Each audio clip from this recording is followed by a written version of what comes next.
to Kenneth about before this, the main focus of the interview would be remote work, since that's sort of on everybody's mind right now. And we could probably call you experts on this, I'd say. So I just wondered if maybe you could start by saying a bit about why you decided to be an all-remote company when you first founded Gitlab. Yeah, so we started remote. My co-founder was in the Ukraine, I was in the Netherlands, and our first team member was in Serbia. So it was natural for us to work remote. And we came to Silicon Valley and they said, well, that works for engineering, but not for anything else. So we got an office. But then people that joined kind of came to the office a couple of days and then they didn't show up anymore because they didn't need to be in the office to do their work, to communicate, and to have all the information they needed. So I think the world is now learning like, hey, you can work remote. I think one important thing that people are missing is that you got to also organize informal communication. So remote by default is very work focused. You're very task oriented. You got to create explicit places and times for the informal communication.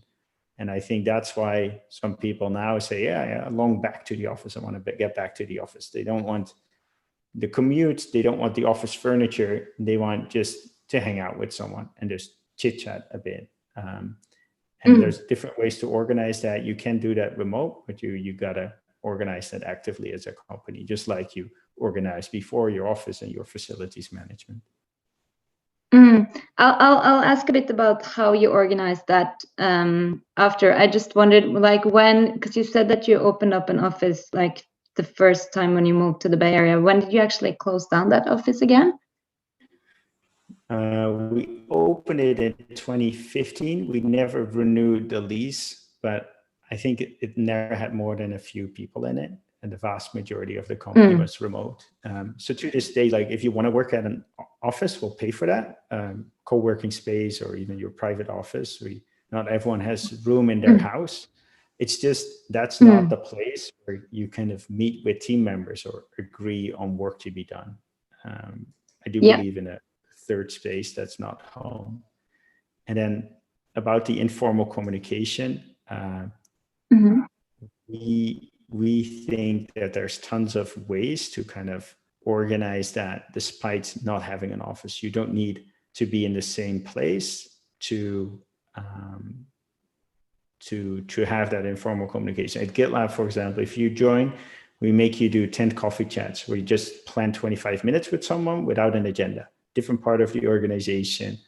And that goes all the way from that to like DJ Zoom rooms or holiday celebrations, virtual lunch tables, virtual scavenger hunts. You can do a lot remote. And is it like, do your employees, is the feedback that they think this works as well as when you see people physically? I think there's pros and cons. I think there's a little bit of Zoom fatigue if you spend a lot of time in meetings. On the other hand, it's kind of fun to meet people who live someplace else. It's great to not have to commute. You save a lot of attention and time on that. We do like to get together. Sometimes we do that regionally, and that's like about once a month for most people. And once a year, we bring the whole company together, and we see the benefit of being in person. It is different, but I think it's not that you want to do that every day, or even not 3 times a day, 3 times a week, in my view. I think it's much rarer to really get that benefit than most schedules people are used to. It can be a lot less. But let's ask actual team members. Kevin first. Yeah. Virtual versus in person. Yeah. For me, as a parent of young children, being able to work from home and have the time, not spending any time on commuting is absolutely fabulous. And speaking personally, I feel like as I'm getting older, I also don't seek that camaraderie you build up with your colleagues nearly as much when I was in my 20s. So I don't seek it, and I don't feel like I miss it. But at the same time, certainly like being able to go out for a drink after work with your colleagues is something I really enjoyed when I was doing it. And that's not present here, but you substitute it with getting to, like I said, meeting people from all over the world, and things like that. And I would say, like, because Gitlab is remote, I think I have, as a product manager, typically product managers are in meetings all day. This job, generally, I have so much less meetings than before because we strive to do most things asynchronously. And that actually makes me significantly more productive. The amount of work I can get through has, I feel like, increased significantly since I started at Gitlab a year ago. And do you have you taken part in the sort of more social Zoom activities? I have. Just as an example, actually, I was thinking I would join, but one of my teams is playing Among Us together as we get to the holiday season. That's like something I would love to do. I've joined various coffee chats and Gitlab team calls, which sometimes we put up a discussion point, and everyone kind of gets into breakout rooms and talk about it. And these things are a lot of fun to break up your day and break up your kind of typical work day. So you think they kind of work in the same way as engaging physically with your coworkers, you think? I wouldn't say it's exactly the same, but I don't feel I'm lacking anything as a result of how we work at Gitlab.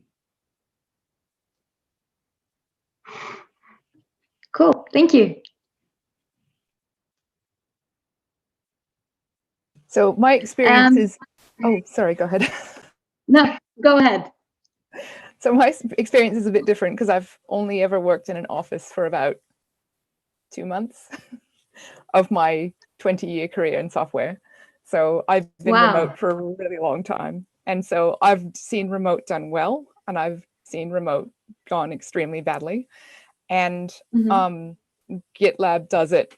There's 2 organizations that I would say that does remote the best that I've worked for, and Gitlab is basically number 1 in that category. Also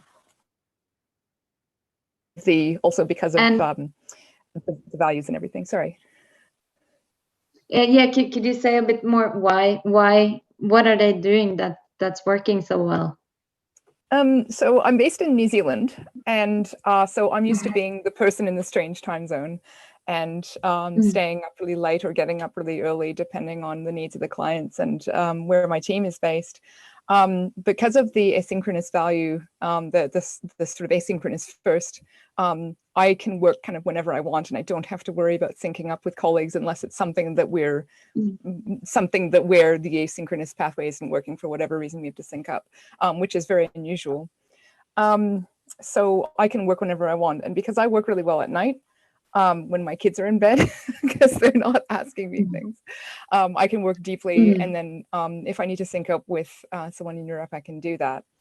Yeah, so that's my experience here has been extremely positive. I've never seen the hybrid approach to remote work well in my experience.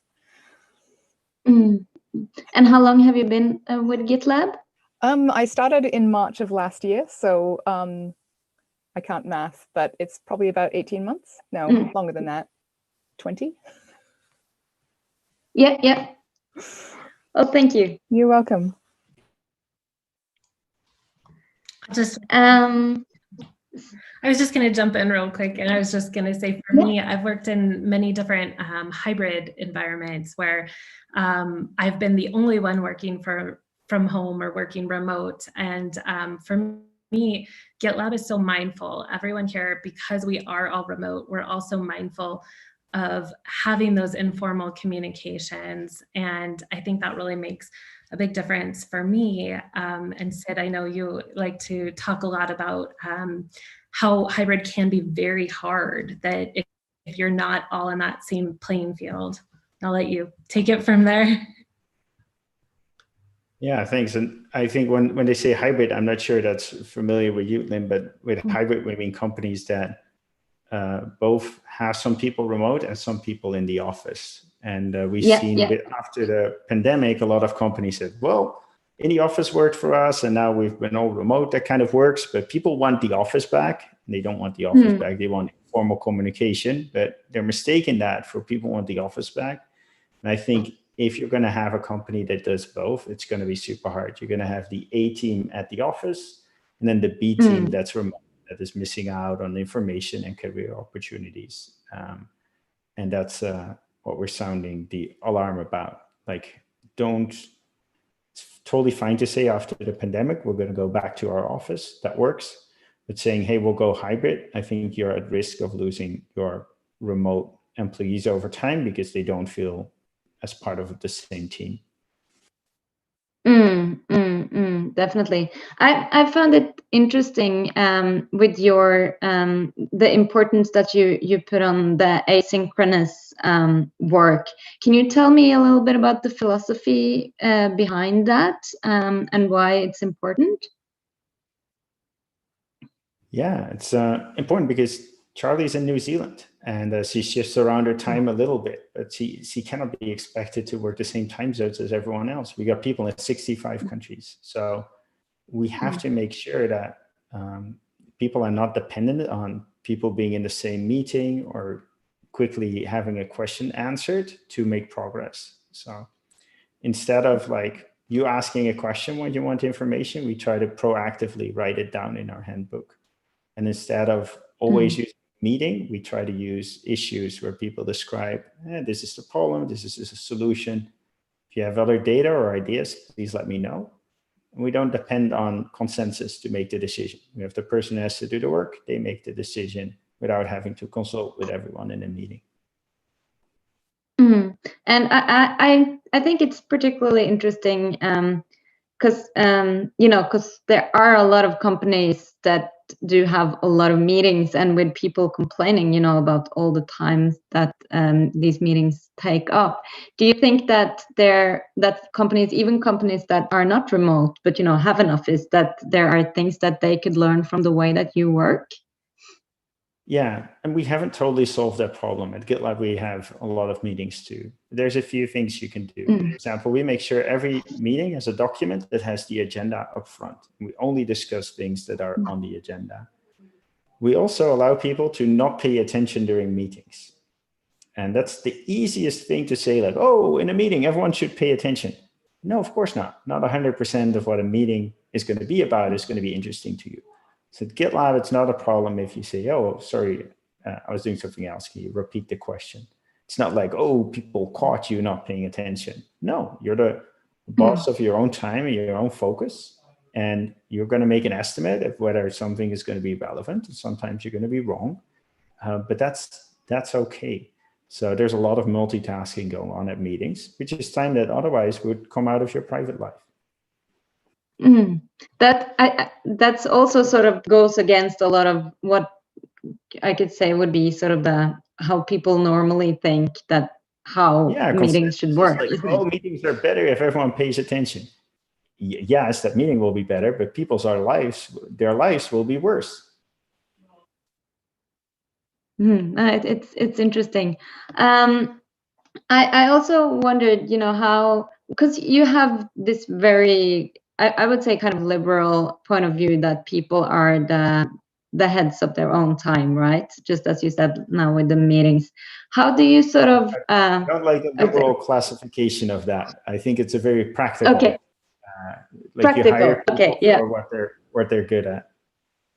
Yeah, but how would you sort of make sure that people are doing their jobs? We're better at that at Gitlab than any company I know of. So there's a lot of scrutiny on your work at Gitlab. And if you look at our promotion packages, what we share with the company, someone gets promoted, they're 10 times as detailed as any company I've ever worked at. At GitLab, we have visibility. Your manager has visibility in how active you are. We have 360 reviews where your peers and your reports rate you. We focus on productivity metrics. For example, for an engineering group, how many changes to the production code did that engineering group ship over time? So we're metrics driven, and there's a lot of scrutiny on group results of like, what did you get done with your team? I think that's fair. Like you can be the boss of your own time, where you pay attention. GitLab, our number one value is results. We want to see results, and you're accountable for results. What we don't measure is silly things like how much time did you spend working? Like you don't want people to start competing on that. You want people to start competing on results. And I think a lot of companies, because they didn't invest time and money to measure results, instead they go for a secondary metric like time spent on the job, which is really toxic. Like everyone ends up spending way too much time at work, and you're not getting what you wanted in the first place, which is results. Yeah, not sure. I would love there for the shadows to weigh in what they think of like how strict we are about measuring results. Yeah, sure. At the highest level, the minute you join GitLab, you learn result is the number one value. That's made very clear, and it is actually very helpful for a new team member.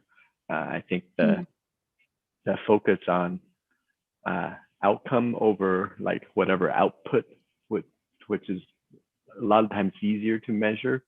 It's like, it's great. It's front and center. Everyone's on the same page. Output over input, I think you wanted to say.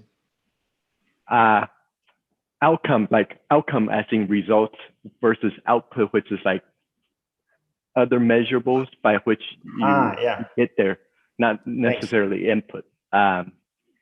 So like having everyone like align on, this is what we're here for. We're here to do a job. And this comes out in a variety of ways. I don't know who wrote it. In our handbook, we talk about how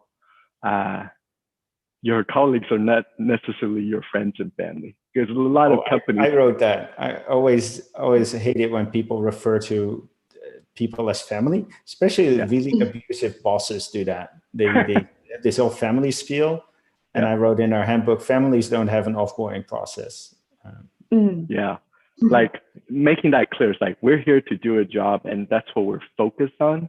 Like it's in all layers of our day-to-day. So as a people manager, I manage a team. Like Sid said, it's very easy for me to understand exactly what my direct reports are working on, because everything's visible. If I want to trace their work, which I don't need to, because I trust that their output will speak, or outcome will speak for themselves. But because everything is transparent, it's really easy to trace work if needed, but generally it's never needed because we just focus on the actual results.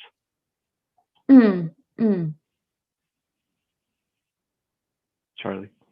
So I'm not a manager of anyone. Well, I'm a manager of myself, because we say manager of one.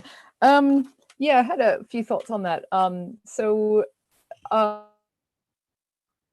really encouraged to measure what I do, and I don't mean measure things that shouldn't be measured. I mean really understand my impact.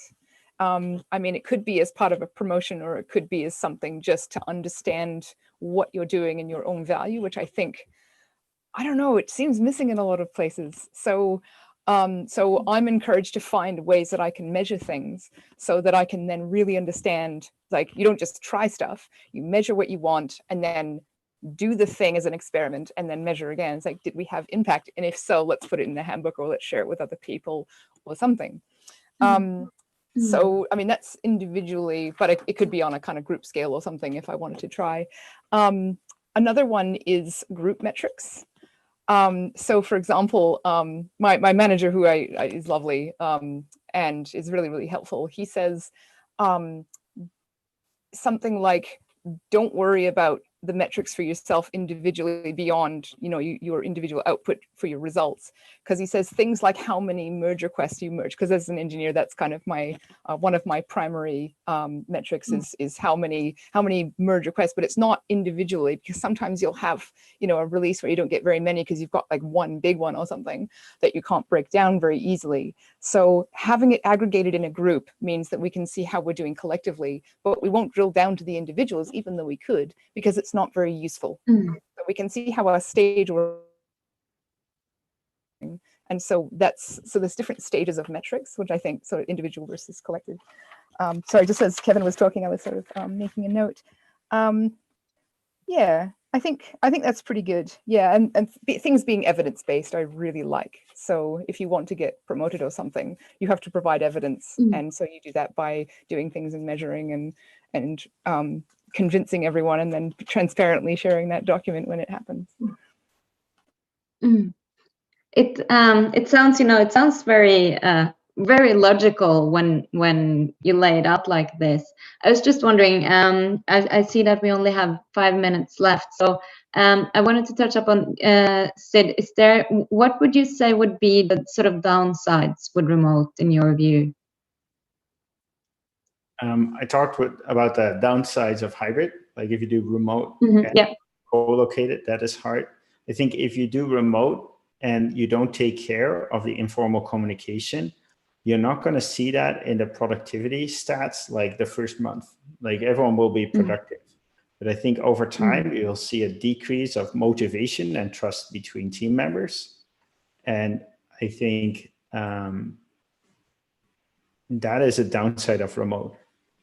Informal communication doesn't happen organically. When we're done with the call, we'll hang up. There's walking out the room thing. So you gotta organize the water cooler, the walking out the room. I think that's the biggest downside. And I think most companies during COVID haven't organized it. And I think it's giving remote an undeserved reputation. And I also wondered if you could touch upon, one of your core values, which is, the openness, and can you say why you think that's important? Yeah, I think with remote, it's really important that people can work asynchronously, that they can, in the middle of the day, they can go shopping or go work on their fitness or whatever they want. But to do that, you got to make sure that other people are not waiting for them. So you gotta make sure that things get written down. In Gitlab, we've not only written it down, we open it up to the world. It's a bit in our DNA. We're an open core company where our mission is everyone can contribute. And we've seen that transparency has been great. It's helped like keep the community close. Today, more than 300 changes a month are made by people who don't work at the company. 300 improvements in our product every single month. It's also helped to build our talent brand. I think it was in a previous conversation, Kevin, that you said like, yeah, I've looked at the GitLab handbook multiple times in a previous role. So when the time came for a new role, like, the company to work for is the company whose processes you're already kind of admiring from a distance. So it's been great. And I think internally transparency is great because it helps prevent politics. It reduces politics, I must say. So having clarity about what your strategy is, what everyone is responsible for, how things are done normally, it just makes things more efficient, and it helps reduce the ambiguity of what happens. And can it have any downsides? Transparency, I think there's more scrutiny on your decisions, especially for us. Like if you have 8,000 pages in your handbook and you change them many times a day, sometimes you're going to change something that is not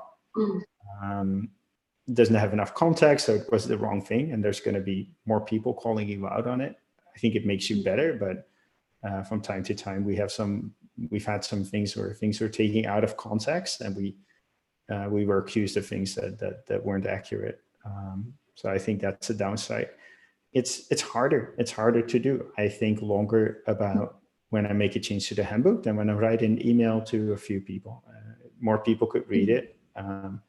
So it's a higher bar, and it's more work. And I think the work pays off over time. Like making a change in the handbook is harder than telling your colleagues. It's more work at that point, but it's going to pay off over time because you only have to do it once versus telling your colleagues, which you'll probably have to repeat when 3 new people join and 3 other people have forgotten in 6 months. So it's something that pays us over time. So it's long-term versus short-term in the investment.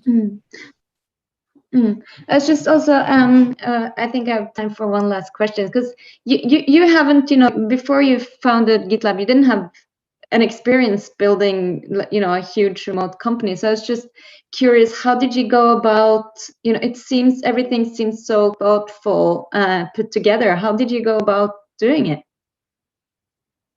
Yeah.